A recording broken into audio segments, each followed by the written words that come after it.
Many people who donate kidneys do it to help a friend or a loved one. But Lori Lee is different. She decided to donate her kidney to a stranger.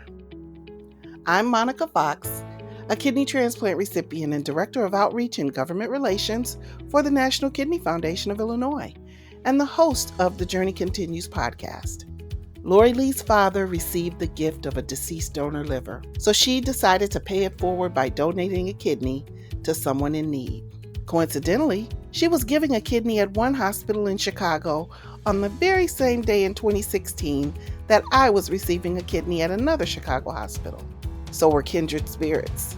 And so I'm happy to welcome Lori and her father, Dan Dickerson, to share their transplant experiences and some of the amazing work they're doing. Come on, let's listen together. Organ donation is not a mind thing, it is a heart thing, literally and figuratively.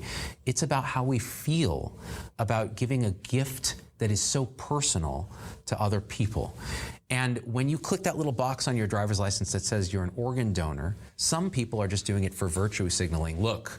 And other people deeply connect with this idea that after they die, a part of them is going to give life to someone else. A part of them is going to live on. Someone else's blood will pump through their heart, but it's their heart giving life to that person.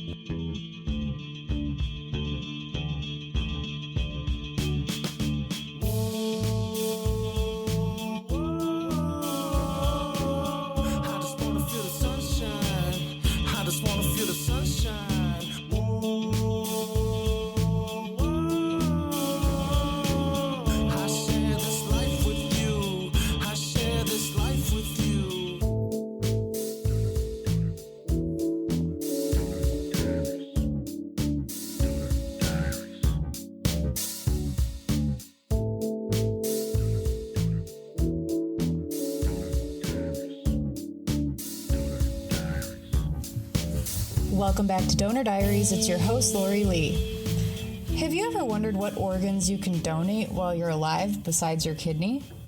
I mean, there's organs like the heart that you obviously can't live without, but just what organs can be donated while alive? Well, the kidney is the most commonly donated organ. You can also donate part of your liver, a lung or part of a lung, and part of your pancreas or intestine. Ladies, in some hospitals, you can even donate your uterus. So let's talk about the second biggest organ we have, second to our skin, which is the liver. People who need a liver transplant have the same two transplant options as people who need a kidney. They can get on the deceased donor wait list, or they can find a living donor. Now, the liver's regenerative. As little as 30% of your liver can regrow to its original volume. So after you donate, your liver function returns to normal in 2 to 4 weeks, and your liver slowly regrows to nearly its full original volume in about a year. It's actually a story about a liver that motivated me to become a living kidney donor. The keeper of this very special liver is Dan Dickerson, my dad. My dad wears a lot of hats. He's a successful serial entrepreneur who will never fully retire, a pilot, a boat captain, a drone and ham radio enthusiast, world traveler, a papa, and an all-around likable guy. Dan Dickerson is also a Donor Diaries double dipper, as he is a liver recipient and chairman of Northwestern's Transplant Village. He's one of my favorite humans, and it's fair to say he's a major influencer in my life. Welcome, Father. How are you, Lori? Good. How are you, Dad? Doing well. Dad, our family transplant story started over 20 years ago. Can you talk a little bit about when you first found out that a liver transplant might be in your future? Well, that's a great story. So I was on a flight coming back from Denver on a business trip, and in the flight, I passed out on the airplane. I felt a little bit sick. I thought I had the flu. I was ready to get home.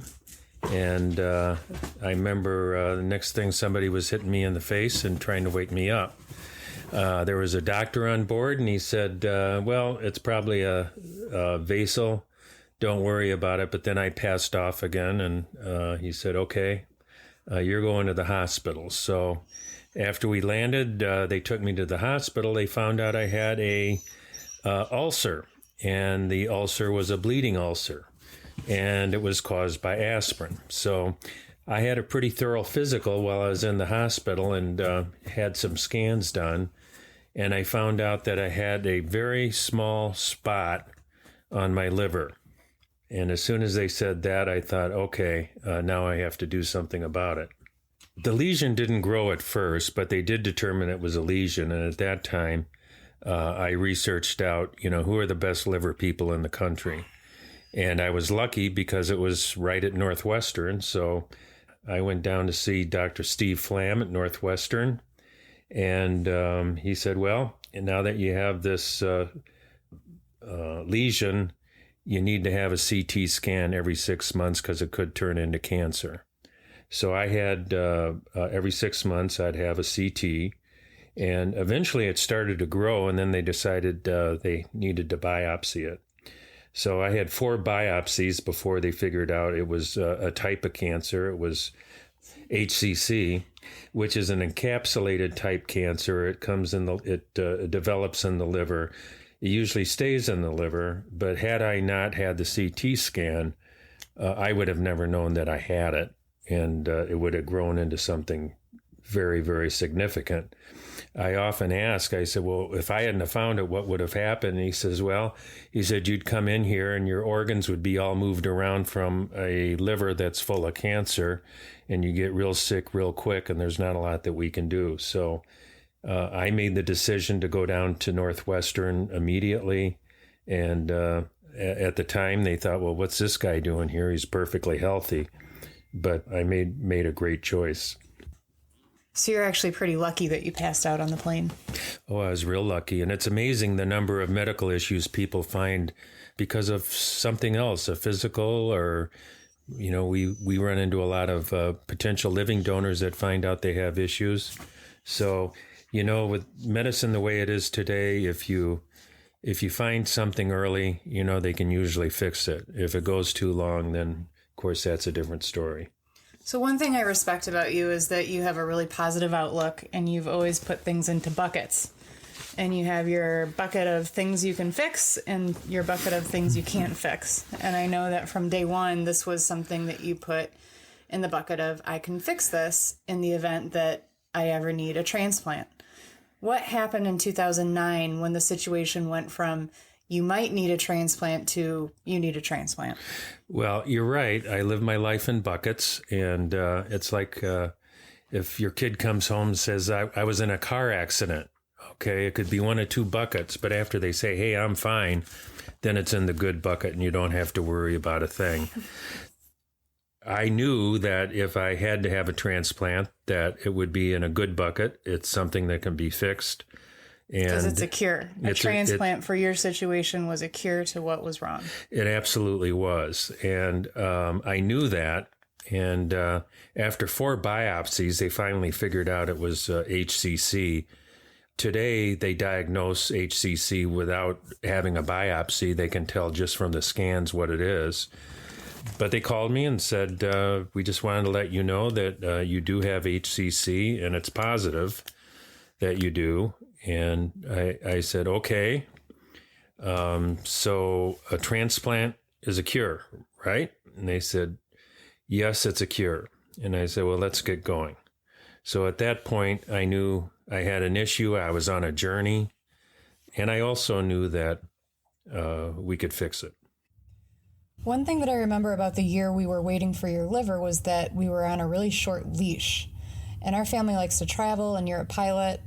But when you're waiting for a deceased donor liver, you can get the call at any time and need to be able to quickly report to the hospital.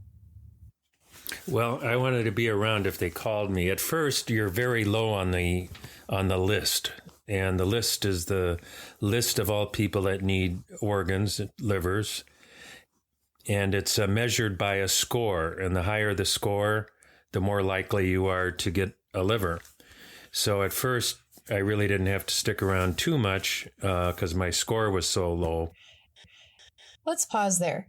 In previous episodes, we talked about the kidney transplant wait list, which, depending on where one lives, will allow someone to get a deceased kidney transplant in 5 to 10 years.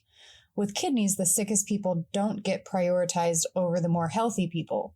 You get a kidney when you get to the top of the list, and that's a function of time and just waiting your turn.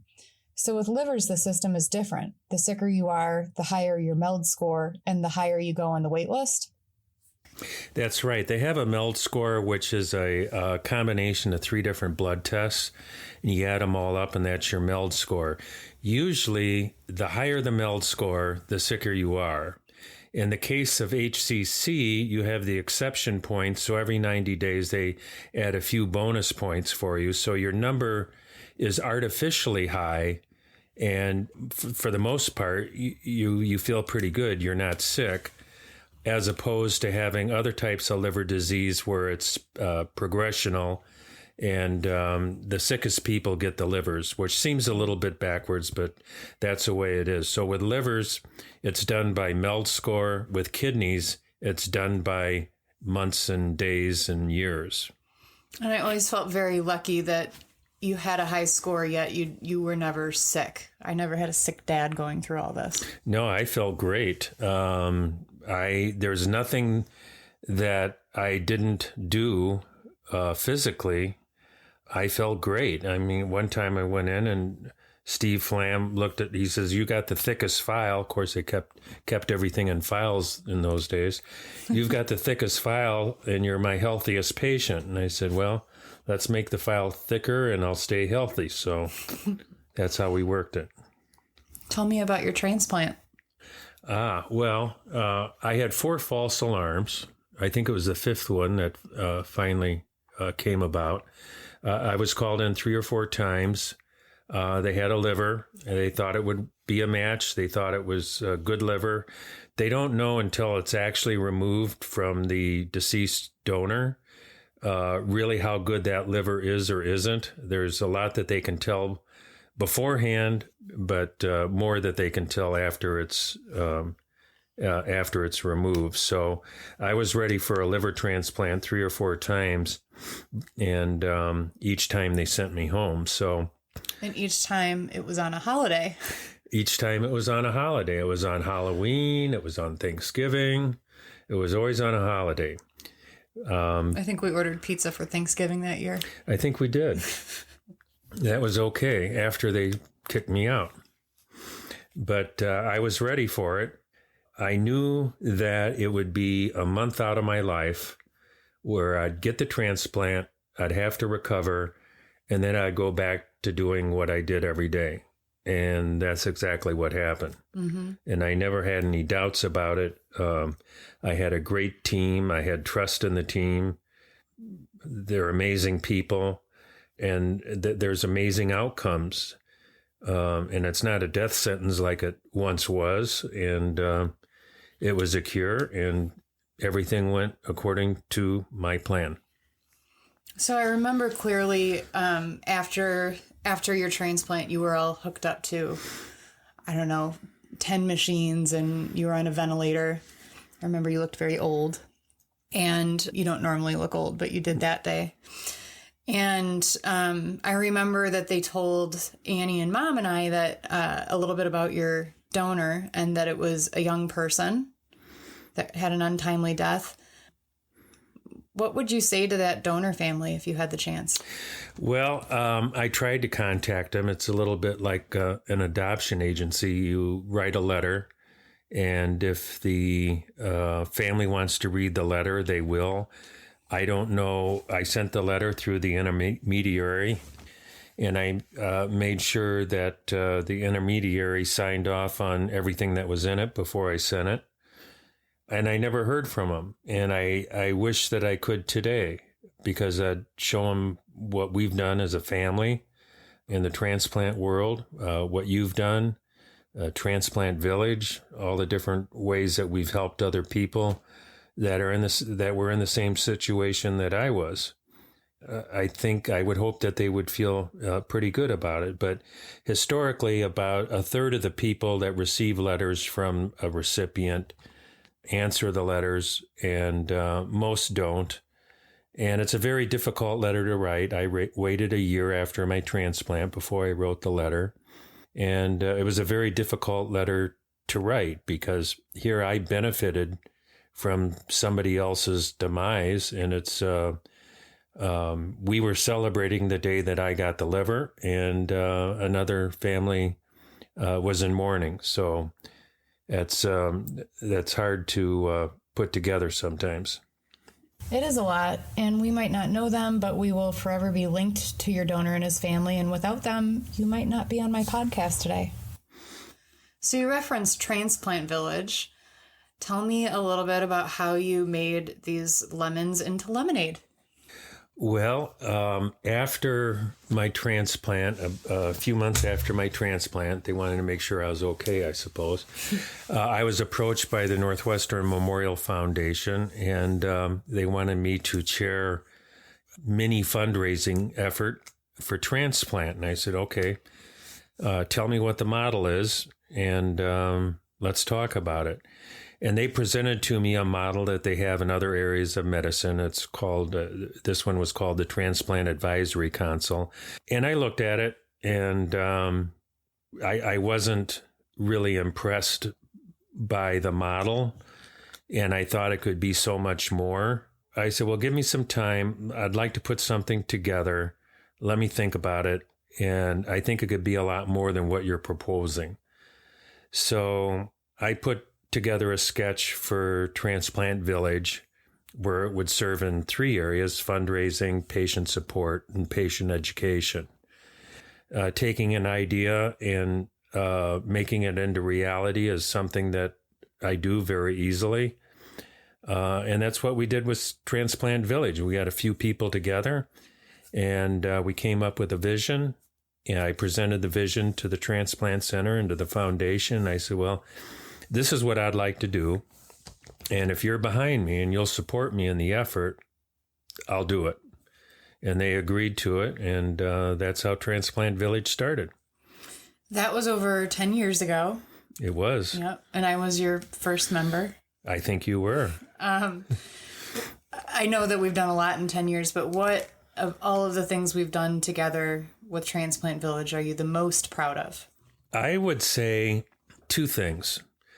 First, on the kidney side, we have the Kidney Champion program, which you developed with Harvey Meisel, and we teach people that need kidneys, we teach them how to leverage social media in order to find a kidney donor.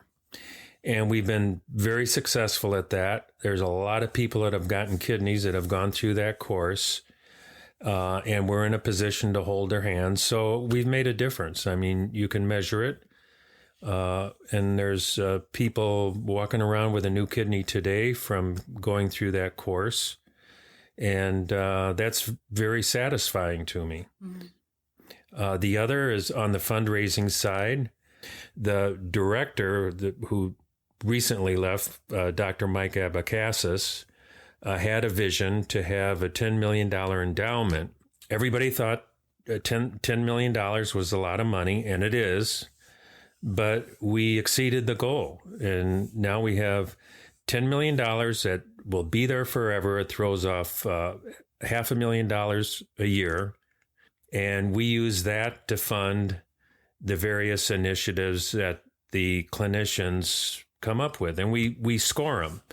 And they make application for these grants. And the way that the application is made is exactly the way that they apply to the NIH, the National Institute of Health, when they ask NIH for money. It sounds incredibly rewarding. It is. And we've had some great successes. So that's what this $10 million was for the high risk, high reward. So I know this is your podcast. But now it's my turn to ask you the question. All right. I'm ready. Okay. So I know that you were really impacted by my liver transplant. Exactly how much until way later. And in a way, the whole transplant was more difficult on my family than it was for me. Mm-hmm. I mean, I was the guy on the table asleep. You guys were awake and wondering if I was going to come out.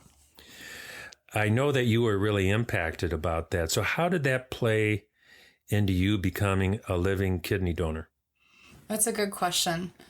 I was really impacted by it. Overall, your liver experience was a positive experience for me. I mean, it was scary and the waiting was really hard and, not going far from home and then all those false alarms. That part of it was hard. But once you got it and we kind of became part of the alumni club of transplant people and we started meeting people on the other side, that was really positive.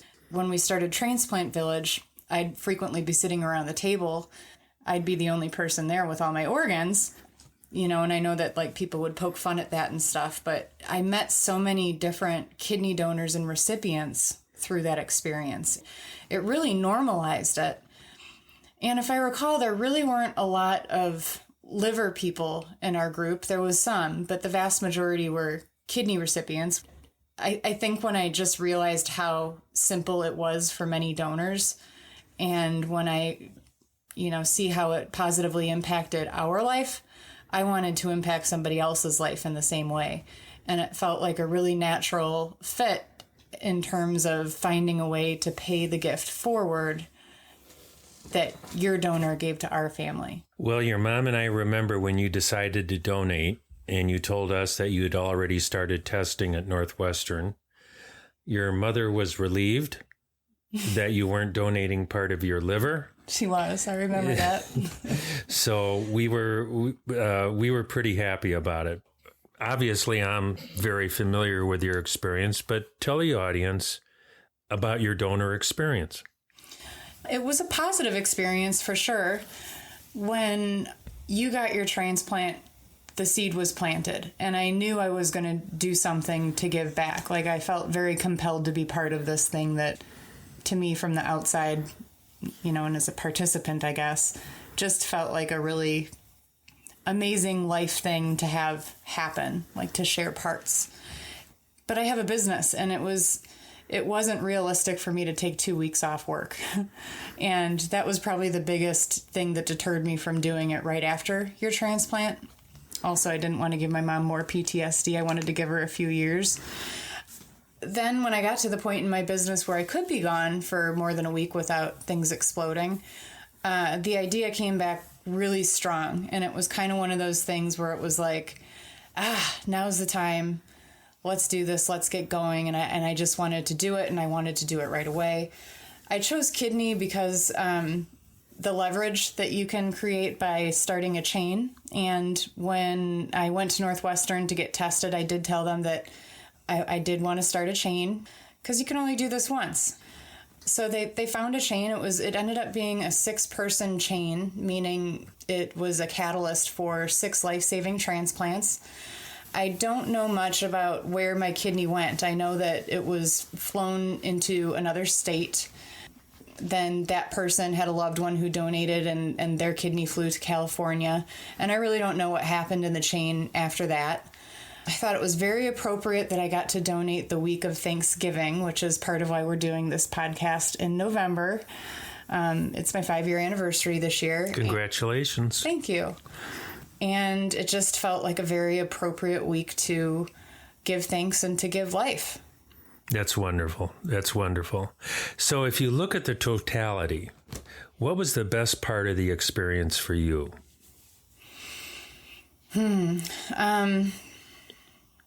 There's a lot of good parts to it, but I think the best part for me is that I've found something in life that I'm extremely passionate about, and it's given me an outlet to help other people in a way where I can feel like I make a big impact. And it's fun working with you on this too. And that's the other part too, is I think it's not every day you get to work on important life stuff with your dad and somebody that you like. I love you, but I like spending time with you too. And we have a really fun time, and we're a good team.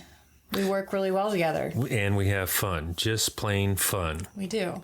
So some of this, it couldn't have been all easy for you. What was the hardest part of the whole experience? So afterwards, a lot of donors talk about how they popped a few Tylenol and then they went back to work, a few days later. That's not a vast majority of them, but that was the small percentage that I figured I would be in. I figured I'd be back to work in 4 days, and that, I'd take Tylenol and I wouldn't have pain. I'd never had surgery before, so I don't have anything to compare this to. It's the only surgery I had.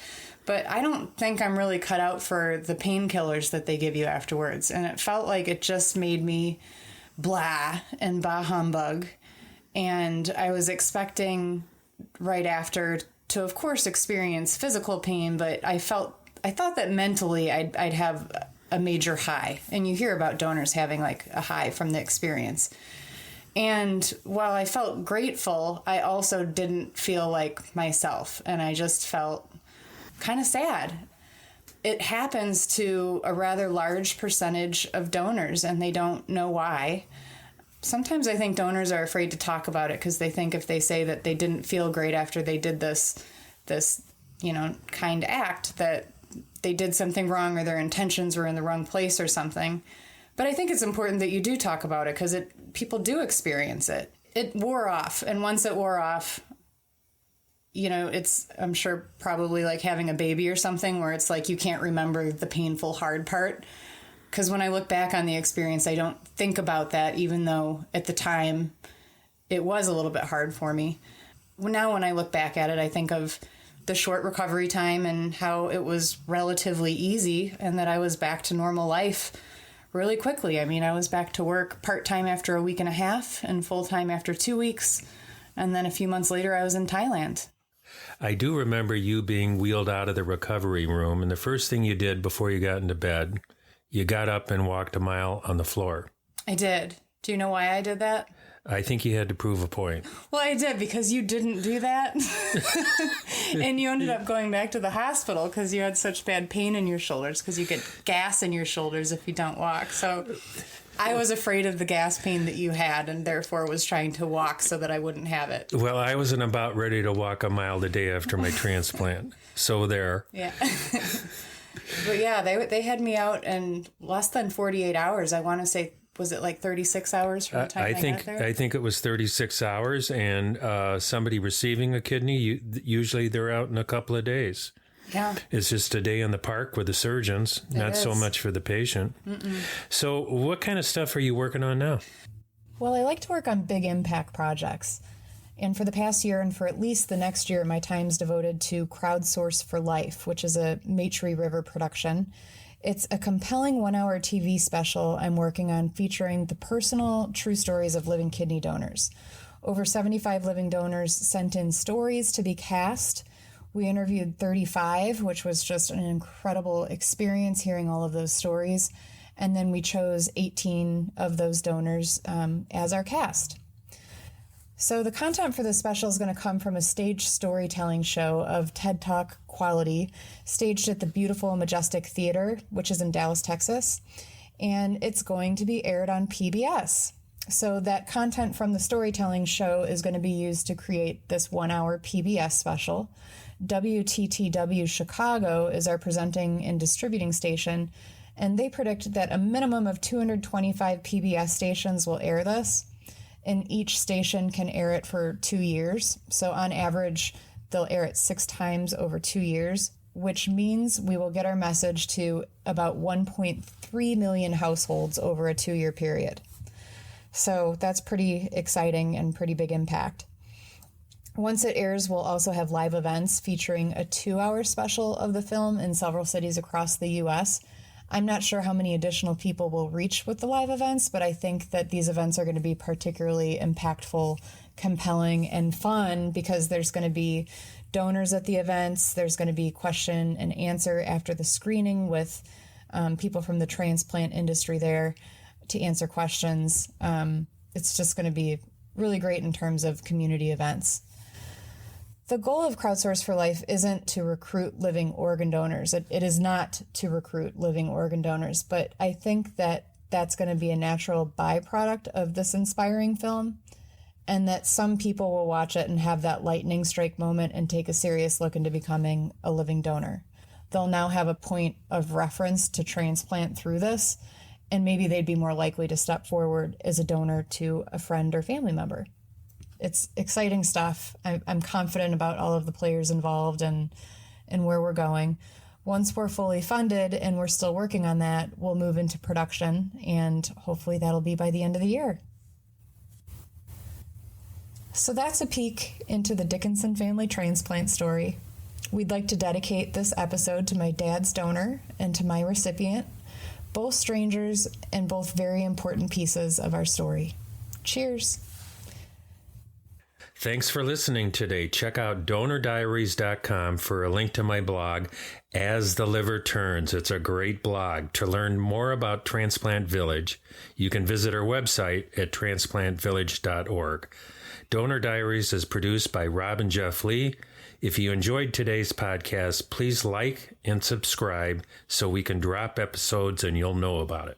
And don't forget, you can register as an organ donor at organdonor.gov and learn more about living donation at nkdo.org.